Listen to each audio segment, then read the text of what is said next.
Hey, good morning, everyone. How's it going today? Coach Alvarez here, back at you another episode, Coffee with Coach, on this awesome Sunday morning. Hope you're up, doing well, got the mind in the right place. But if not, as always, let's try to rewire that mindset so that we can put it in the right place. Because sometimes, it's just not where it needs to be. So, again, if you've been following me, I've been in this book. 10X Rule, Grant Cardone. Okay, always show it. Again, if you don't want to order it, go get it for free on YouTube. Listen to the audio. So I walked my dog this morning, and again, I've listened to this stuff. I don't know how many times I've listened to so many of the same stories over and over again because I just like what I hear when I go for my walks with my dog. And one of the things that always just captures my attention is just sometimes it's hard to come back and find it because the book is kind of big. So it's like listening to something and then coming back, trying to find it in the book and then share it with you guys. So if you guys remember, if you've been following me, Grant Cardone, he lost his dad at 10 years old. I think his brother also passed away. And, he was into drugs for a long time. And anyways, he got his stuff cleaned up, got his act together. And obviously he's making millions and millions of dollars and doing really well. And then he's sharing this kind of stuff. So he shares a story in here about some turning points in his life that I think just about anyone can relate to at some point where, things just really aren't where they should be. They're kind of just all over the place. And you need to grab a hold of something and get control of it so that your life can go in the way that you want it to go. So let me read this to you guys, and then we'll kind of just go into a little bit further. All right. So one of the greatest turning points in my life occurred when I stopped casually waiting for success and instead started to approach it as a duty, obligation, and responsibility. I literally began to see success as an ethical issue, a duty to my family, company, and future, rather than as something that may or may not happen to me. And that's what really caught my attention, like over and over again, man. It's like it's your job to get right and be successful for not only you, but for everyone else around you, all right? I spent 17 years getting a formal education that was to prepare me for the world, and not one course was on success. Not once did anyone talk to me about the importance of success, much less what I had to do in order to get it. Amazing. Years of education, information, hundreds of books, time in class, and money, and yet I was still missing a purpose. However, I was fortunate enough to have two distinct experiences in my life that served as major wake-up calls. My existence and survival were being seriously threatened in both cases. The first occurred when I was 25. My life was a pitiful mess caused by years of approaching life aimlessly, drifting with no real purpose or focus. And that's what I like. Like, he's in his mid-20s, and I think a lot of people at some point can relate to, just something like that. It's a pitiful mess, aimlessly going through life and just drifting wherever life takes you, right? I had no money, plenty of uncertainty, no direction, too much free time, and still hadn't made a commitment to approach success as an obligation. Had I not had this realization and gotten serious about my life, I don't think I would be alive today. You don't need to grow old to die. That was another key thing when I listened earlier. It was just that sentence there really got me, right? Like, you don't need to grow old to die. Like, you can still be dying at a young age and just, I was dying at age 20 as a result of no direction and no purpose. At that time, I couldn't hold a job, had surrounded myself with losers, was terminally hopeless. And if that weren't enough, using drugs and alcohol on a daily basis.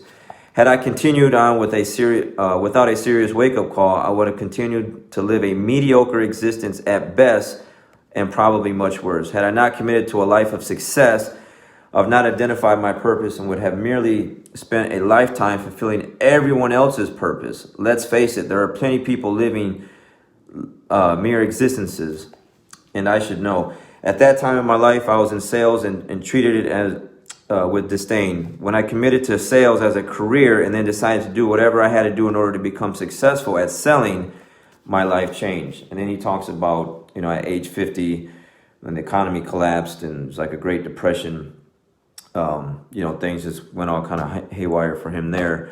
So I'm going to kind of just skip that part there because this other part I feel like is just a little bit more to what we're talking about. So most people approach success in the same way that I did when I hadn't committed to it. They look at it as though it doesn't matter, like it's an option or perhaps just something that only happens to other people. Others settle for just a little success, believing if they have a little, everything will be all right. Treating success as an option is one of the major reasons why more people don't create it for themselves and why most people don't even get close to living up to their full potential. Okay, that was another one that just really got to me because it's true. Like, we don't treat it as an obligation or a duty, right? Treating success as an option is one of the major reasons why more people don't create it for themselves and why most people don't even get close to living up to their full potential. And that's what these whole things are about, these episodes. Ask yourself how close you are to fulfill to your full capability. You might not like the answer very much. If you don't consider it your duty to live up to your full potential, then you simply won't. If it doesn't become an ethical issue for you, then you won't feel obligated and driven to fulfill your capacity. People don't approach the creation of success as a must-have obligation, do or die mission, gotta have it, hungry dog on the back of a meat truck mentality. Then they spend the rest of their lives making excuses for why they didn't get it. And that is what happens when you consider success to be an alternative rather than an obligation. In my home, we consider success to be vital to our family's future. My wife and I are on the same page with this. We meet often to talk about why it is so important to determine exactly what we have to do to keep secondary issues out of the way. I don't just mean success as a monetary terms, but in every area: our marriage, health, religion, contributions to the community, and future, even long after we're gone. You have to approach this notion of success the way parents approach their duty to their children. It's an honor, it's an obligation, and a priority. Good parents will do whatever it takes to take care of their children. They will get up in the middle of the night to feed their baby, work as hard as they have to in order to clothe and feed their children, fight for them, even put their lives at risk to protect them. This is the same way you must envision success. So that stuff right there is pretty deep, right? Like, there's just things that we will just go all out for, like our kids, and but we won't treat success that way. We'll feed them, clothe them, do all this stuff, but our success isn't where it should be. We're not reaching our full potential, and we're shortchanging everyone in that, with that. So I take it even as far as I use that example with with your health, right? Like parents and stuff like that. Like that right there, just kind of going off in a different direction. But parents will do anything to protect their children, but then parents will feed their kids the worst things possible, man, to give them diabetes and high cholesterol and high blood pressure when they get older. That makes no sense. If you love your kid that much, like you say you do, then you should make sure that your kid's successful and has a chance at life by not having all these medical complications when they get older, by feeding them the right foods. But anyways, so if you treat success as an option, and an alternative, then you're just not really reaching your full potential that you could really have. And this stuff here it's why I'm doing the episode. It's Sunday. It's a Sunday morning, and I'm getting up to listen to this stuff every day and then share it with you guys, for those that are willing to get up and those that are hopping on watching and listen, because we have to rewire our mindset. Look at any area of your life that's just mediocre, average, and okay, and stop it and get it into a category where it's above average, winning, like highly successful. Because if you got any area, your health, your financial situation, your mindset, your whatever, if it's average, okay, your health is average or mediocre or below that because you're, in poor health, your finances aren't where they should be, all that stuff needs to come up, man, because if any of that, all that stuff is going to hurt everything. So, I was just talking to Danielle, because Danielle was here a little while ago. For those that know Danielle, my daughter, I was just jumping on her about some things. And I was like, man, look, everything has to come up. The bar has to raise high on everything. You can't just be good in like a couple things and like, yeah, you're a beast here and here, but then over here you're like, you suck, And she just looked at me because I just want her to have the absolute best, but you can't have that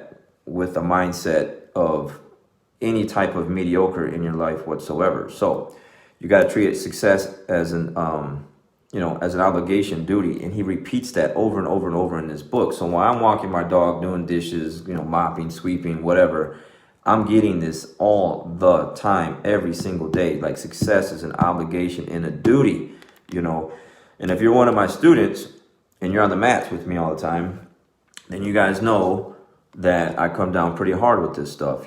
Every day it's just in your ear, pumping this stuff in your ear, man. Like, want the best for all of you guys, because not only does it help you, but it helps me. The more winners I got around me, more people that are up in their game and bringing their success to another level, we're winning, man. We're a team that can't be beat, on and off the mats, So that's the purpose of these episodes, guys. Again, it's a Sunday morning, I could be doing other things, but I'd like to share this kind of stuff here, this mindset, to where if you grab a hold of it, man, things will completely change for you. So it can't be once in a while, it can't be sometimes, it can't be just when you're feeling down and out. Well, hey, I need to go get some motivation, I need to go listen to. It's every day.